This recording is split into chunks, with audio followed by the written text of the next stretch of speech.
event dito sa budget debates. So I really take exception dun sa sinabi ni VP na rebuttal iyan dahil halimbawa ito sa politicizing. In fact, wala akong tinanong tungkol sa China. Villar, do you have any opening? Just want to manifest my full support for the budget of the Vice President. Thank you.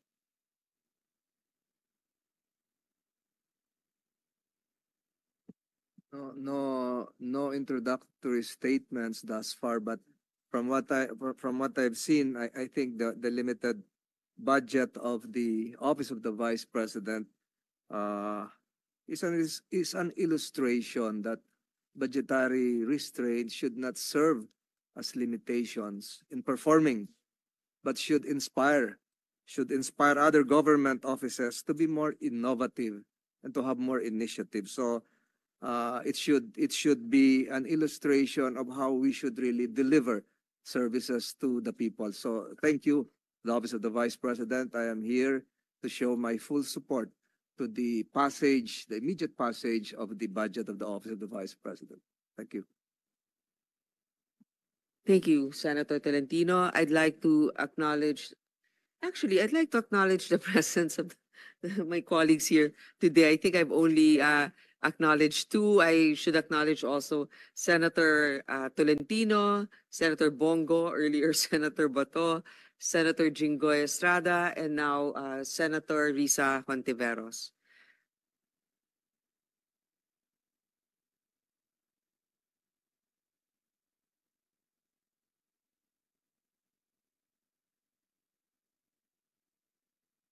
Well, it's supposed to be Senator Amy, but then she doesn't really. Okay, then Senator Risa is now recognized. She's just catching her breath because she came from two other obligations. One is the Commission on Appointments and another hearing. Thank you. Salamat po, Chair, at magandang hapon po sa lahat, mga kasama ko sa Senado at yung OVP family. Dalawang tanong lang po, Chair, para ngayong araw. Una po, I note that a huge chunk of the OVP's 2025 operations budget, 1.909 billion pesos, will be used for the delivery of socio-economic programs, such as one medical and burial assistance program. This supplements other healthcare programs of the government to assist indigent individuals and families. For 2025, 771.445 million will be allocated for the program. Sa loob niyan, 600 million pesos for medical assistance and 171.445 million for burial assistance, which are, Madam Chair, very similar to the medical assistance to indigent or financially incapacitated patients program, o MAIF-IP of the DOH. And DSWDs, Assistance for Individuals in Crisis Situations, or AICS. Pangalawa, disaster operations, which aims to provide relief goods to disaster-stricken areas not commonly reached by other agencies. Para doon, 101.644 million pesos. And is also similar doon naman sa disaster risk management program of the DSWD. Third, relief for individuals in crisis and emergencies, or providing food boxes or food items to families who are ineligible for OVP's other services. So 50 million pesos, which is also similar to DSWD's AICS. And last, Magnegosyo Taday, livelihood assistance for those with entrepreneurial skills, 150 million pesos, which is also similar to DOLE's naman, Integrated Livelihood Program o DLIP. So, ang tanong ko po dito, Madam Chair, anong nag-lead sa OVP na mag-consider na i-launch yung ganitong programs? May ginawa bang studies para suportahan yung pagkakaroon ng ganitong programs na parallel naman sa katulad at existing programs ng iba't iba nating line agencies, Madam Chair? Yes, Madam Chair. Thank you. Noong ako po ay nangampanya, tatlo lang po yung sinabi ko na plataforma. Una po, trabaho. Pangalawa po, edukasyon. At tatlo, mapayapang pamumuhay para sa ating mga mamamayan. Nung pumasok po kami sa Office of the Vice President, tiningnan po namin ang mga pinakamaraming requests ng ating mga kababayan. Una-una po, ang lagi po naming natatanggap na request ay medical and burial assistance. Pangalawa po ay financial assistance. Pangatlo, lagi silang humihingi ng tulong sa pagkain. At pang-apat, very recently, sa tali ng mga requests, no? Yes, sa tali ng mga requests is yung educational assistance na sinasabi ng mga kababayan natin. Sinasabi namin lagi sa kanila, libre naman yung public schools. Ngayon ay libre na rin yung higher educational institutions. Pero sinasabi nila nahihirapan kasi sila sa plete, nahihirapan sila sa pabaon ng mga bata at sa pagkain ng mga bata. Kaya meron kaming bago, ito yung educational assistance. At ang panghuli naman, lagi naming natatanggap na request galing sa ating mga kababayan ay kapag sila ay naging biktima ng disaster, whether man-made or natural disasters. So sila po ay lumalapit sa Office of the Vice President. Totoo po, merong mga ibang local government units at ibang national government agencies na ganito po ang kanilang programa. Pero po, nung ako ay umupo as a Vice President, I took an oath, and doon sa oath, I said that I will do justice to every man. So hindi po kami pwedeng humindi sa mga tao na humihingi ng tulong, lalong-lalo na ay kaparte ng gobyerno ang Office of the Vice President. Salamat, VP, Madam Chair. Sabi nga ng VP, Madam Chair, libre na yung public school, libre na rin yung higher education, bagamat ni-note nila na sinasabi ng mga nagre-request na nahihirapan pa rin sila sa ilang mga programs na nakalodge sa ilalim ng libreng edukasyon na iyan. Kaya nga kinonsider nilang mag-launch ng ganitong mga katulad na programs. Iko-consider ba ng VP na i-lodge na lang yung mga budgets nitong mga programa dun na lang sa mga line agencies natin? Tapos mag-request na lang ang OVP ng allocation para in sync sa priorities ng executive department sa halip na magkaroon pa ng hiwalay pero magkatulad naman na programa, Madam Chair. Madam Chair, we only submit the budget and we leave it to the discretion of all the members of Congress to decide on the budget. We can only propose a budget for the Office of the Vice President. Pero magbibigay po ako ng halimbawa kung ganun po ang gagawin natin. Tulad po ng AIX ng DSWD. Kapag meron po kaming nire-refer o binibigyan ng endorsement ng AIX sa DSWD, kadalasan po nasagot sa amin ay hindi pwede dahil galing yan sa Office of the Vice President at kalaban yan. Minsan po, totoo yan na pupolitika ang assistance para sa ating mga kababayan. Kaya po, uulitin ko, ang mga tao naman kasi hindi sila tumitingin sa politika. Tumitingin lang sila na itong opisina na ito ay opisina ng gobyerno at pwede kaming humingi ng tulong doon.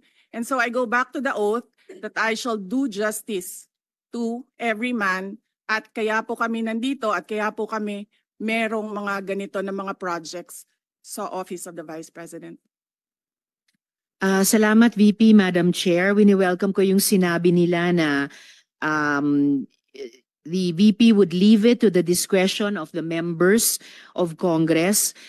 Medyo nagitla ako nung sinabing minsan pag may nire-refer ang OVP para sa AIX, ang feedback ay kalaban niyan. Dahil Madam Chair, I believe tayo sa Kongreso when we appropriate the budget, merong implicit na assumption tayo doon na pagkatapos in the exercise of our oversight function, yung parehong level ng professionalism we demand of ourselves ay resumption of regularity, ina-expect natin sa lahat ng members ng executive, lalo na when they are working together. Kaya gaya ng sinabi ko kanina, wini-welcome ko yung sinabi ni VP na they would leave it to the discretion of the members of Congress, and tayo naman ay hindi tayo bibitaw sa mahigpit nating pag-ensure na these programs be implemented by the appropriate agencies o kahit in collaboration with each other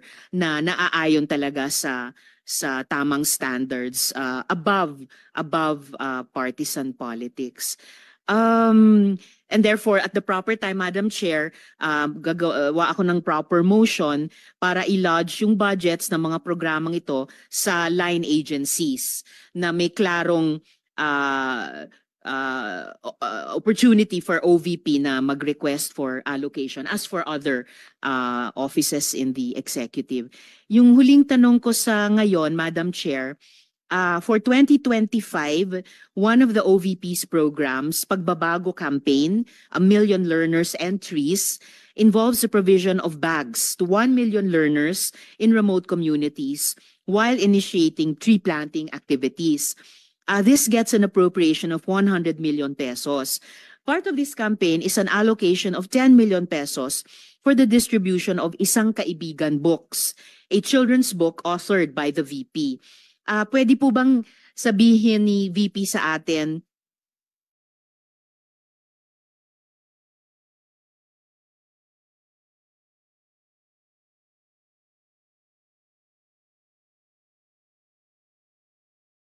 more tungkol sa librong ito? Chair, let me make a rebuttal and another example of politicizing the budget of the government.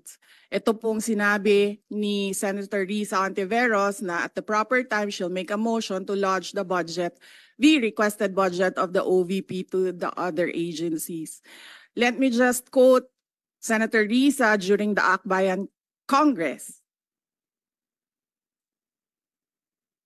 Alam ko po na ang daming kalat ni Duterte na hirap tayong linisin. Ang kadiliman noong panahon niya ay talaga namang nanuot sa ating lipunan para mansa na napakahirap tanggalin. At habang ang anak niya ay may kapangyarihan pa, hindi magiging madali ang ating laban.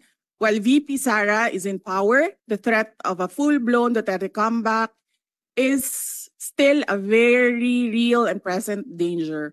For one, they are supported by one major superpower, China. So that is an example of politicizing the budget of the government.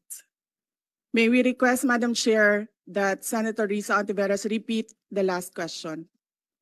I will certainly, if you request, Madam Chair, repeat my question dahil walang kinalaman sa kasasabi lang ng VP ngayon. Alam nating lahat na miyembro ng iba't ibang partido, yung speeches natin sa ating mga kamiyembro sa mga party congresses ay hiwalay na event dito sa budget debates. So I really take exception dun sa sinabi ni VP na rebuttal iyan dahil halimbawa ito sa politicizing. In fact, wala akong tinanong tungkol sa China o kahit sino pa mang ibang bansa dito sa budget hearing na to. I am asking about yung national budget na ipapasa natin sa Kongreso para sa bansang Pilipinas sa taong 2025. At ang pangalawang at huling tanong ko sa ngayon, before I make at the proper time, propose an amendment which may or may not be accepted by the chair and by the colleagues para nga mas i-align ang mga kaperahan natin lalo na't masikip ang fiscal space natin dun sa mga appropriate programs sa appropriate agencies na malayang-malaya ang OVP makipag-partner sa kanila tulad ng sino pang opisina sa executive. Ang tanong ko po ay ilang mga libro ng Isang Kaibigan ay bibilihin at i-distribute at ano, if the VP could tell us more about the contents ng librong ito. Madam Chair. Madam Chair, the book is not for sale. We only pay for the publication of the book. And we will send Senator Ontiveros a copy so that she will know what is the content of the book. Oh, this question is not only for me, Madam Chair, para rin para sa mga kasama dito sa budget hearing. Baka ilang araw pa bago mapadala at mabasa ko, which I certainly will. But I am asking a question bilang isang mambabatas sa head of agency ng isang opisina sa executive dito sa budget hearing na to. Simpleng tanong. Tell us more about the book, Isang Kaibigan, at ilang kopya nito ang bibilihin ng gobyerno sa halagang 10 milyong piso at i-distribute sa kasama ng mga bags sa 1 million learners sa remote communities. Madam Chair. Madam Chair, this is an example of politicizing the budget hearing through the questions of a senator. Ang problema niya kasi, nakalagay yung pangalan ko doon sa libro. At yung libro na yan, ibibigay namin doon sa mga bata. At yung mga bata na yan, may mga magulang na boboto. At yung pangalan ko ay nagkalat doon sa kung saan man ibibigay yung libro. Madam Chair, we commit to send tomorrow everyone in this room a copy of the book. Madam Chair, hindi ko maintindihan yung ugali ng ating resource person. It is a simple question. Paulit-ulit na this is politicizing. Ang VP ang nagbanggit ng salitang boboto. Wala akong sinabing boboto. I'm simply asking, hindi ko ma-imagine we're making so much trouble, so much fuss about a 10 million peso item na itinatanong ko lang simpleng, what is the book about? At ilang kopya ang bibilihin ng gobyerno sa halagang 10 milyong piso at i-distribute. I don't appreciate this kind of attitude, Madam Chair. Usually, ang resource persons natin ay nagbibigay ng parehong institutional courtesy sa legislature na ibinibigay natin sa executive. I don't appreciate this kind of attitude. Tolentino, do you have a... Madam Chair. Yes, Madam Chair. Hindi ko rin maintindihan ang ugali ni Senator Risa Ontiveros. And I do not appreciate, ano yung sinabi niya? I do not appreciate this kind of behavior and attitude. Madam Chair, noong 2016, tumatakbo si Senator Risa Ontiveros na senator, nakailang talo na siya. So, Dalawa, Madam Chair. okay, dalawa. Natatakot siya sa pangatlong talo niya, kaya pumunta siya sa Davao. Humingi siya ng tulong. Tinulungan siya ng isang kagawad ng Davao na ngayon hindi na siya sinusuportahan. Humingi siya ng tulong sa akin, thinking na hindi mananalo si President Rodrigo Duterte. Kinausap niya ako ng kinausap doon sa law office ko sa Davao City. Sabi ko sa kanya, o sige, tutulungan kita. Chinika niya ako ng chinika. Tapos umalis siya. Siyempre, hindi naman siya tumutulong kay Pangulong Duterte. Hindi din totoo yung sinabi ko na tutulungan kita. Tinext niya ako. Pwede ba akong mag-follow up sa hinihingi kong tulong sa boto dyan sa Davao City? So sabi ko sa kanya, okay, sige. So, tinawagan ko at sinabihan ko at pinakiusapan ko ng pinakiusapan si former Congressman Milen Garcia. Sabi ko sa kanya, Kong, tulungan mo ito. Bigyan mo na lang ng ilang barangay mo at ilang mga leaders mo. Ayaw pa siya tulungan ni former Congressman Milen Garcia. Pinakiusapan ko ulit, Kong, please tulungan mo na lang. Nanalo na siya at nung nanalo siya, anong ginawa niya? Siya ang pinakaunang umatake kay President Rodrigo Duterte. Anong tawag sa ugaling ganito? With due respect to our resource persons and also our colleagues, I think this doesn't really, I understand there's history among all of us here, but I think that we should really stick to the budget, and I think this is just being very objective. I would like to ask also, since we're going to be furnished a copy tomorrow, we can look at it and evaluate what the content of the book is.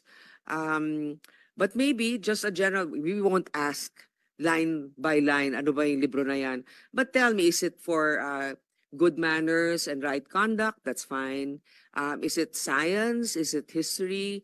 So maybe just a general one, so we can just answer it, because I understand that every office will have its own advocacy and initiative. So, but then I don't think it's also wrong for us to be curious what it is about. So just a general one. Any of the undersecretaries can tell me what the topic of the book is? Is it history? What is it? Madam Chair, the explanation is in the title, Isang Kaibigan. It's about friendship. Okay. Then that's for the record. It's about friendship. Madam Chair, just a last point. Okay. So kung sana ganun yung naging sagot sa simula pa, 'di ba? Napakasimple. Simpleng tanong, dapat simpleng sagot. Nagkwento pa ng kwento na sinabi dati na walang kinalaman sa tanong ko.